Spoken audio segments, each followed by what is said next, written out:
Hello, Mr. Farage. My name is Jordan Harms. I'm a student at Georgetown University. And props to the man who suggested you're Donald Trump, because if I was British, I definitely would vote for you. My question is two-pronged, and they're both similar in theme.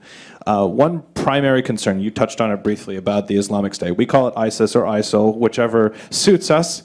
But one primary concern that I think the European Union faces is the problem of foreign fighters. And I'm sure you know especially about these British citizens who regularly travel to join ISIS, not necessarily because they have any love for Sharia law, but simply because they're disgusted by what they see in their own country and in their own societies. Especially now with the fate, with the recent deal of Iran and in the nuclear scheme of things, what do you see? What is the best strategy that the European Union, or at least in terms of Britain, can do to assuage this this problem of ISIS, this problem of foreign fighters? Okay. All right. On the Donald Trump point, seriously, I do think some of the things he's picked up on in the last few weeks are very similar to the kind of themes that we picked up on in British politics, a feeling that, you know, there is a centralised bureaucracy in Washington, maybe not connecting with some of the concerns of ordinary people. Look, we've been very, very good over the last decade and more about worrying what's happening in the Middle East and North Africa and Afghanistan. And we've been very busy intervening in all these places, and we've been almost negligent in the growth of jihadism within our own communities. And when I said last year, to the usual howls of outrage, when I said last year that we now have a fifth column living inside our own countries, they carry our passports, they speak our language, and they hate us. They want to kill us. They want to overthrow our culture, our constitution, our whole way of life. My own view is we should worry a bit more about what's happening within our countries than what is happening across the rest of the world. And I think that is going to be the politics of the future.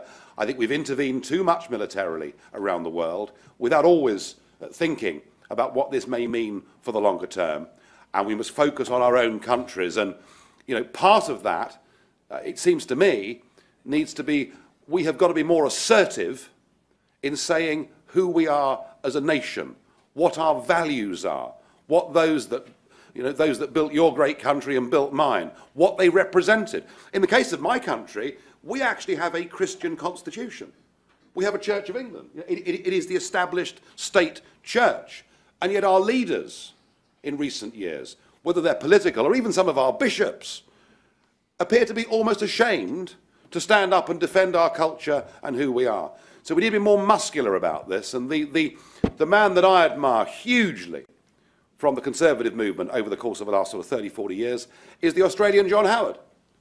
You know, John Howard, who won 4 elections, and Howard, who said, you know, his big message to immigrants coming to Australia is, you know, if you've got a trade or skill to bring and you can make this a better country, you're welcome.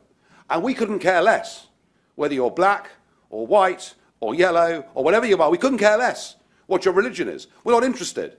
But if you come here, you speak our language, you integrate with our society, you become part of our Australian dream. If you don't want to do those things, don't bother coming in the first place. And isn't that what we need to do, to be a bit more assertive? On these, just quickly, on the issue of foreign fighters, David Cameron's big push now is that when they find out that someone wants to leave the country and go and fight in Syria for ISIS or ISIL or whatever we call it, that we now stop them leaving the country. Well, I'd pay their ticket and then take away their passport and make sure they never ever come back.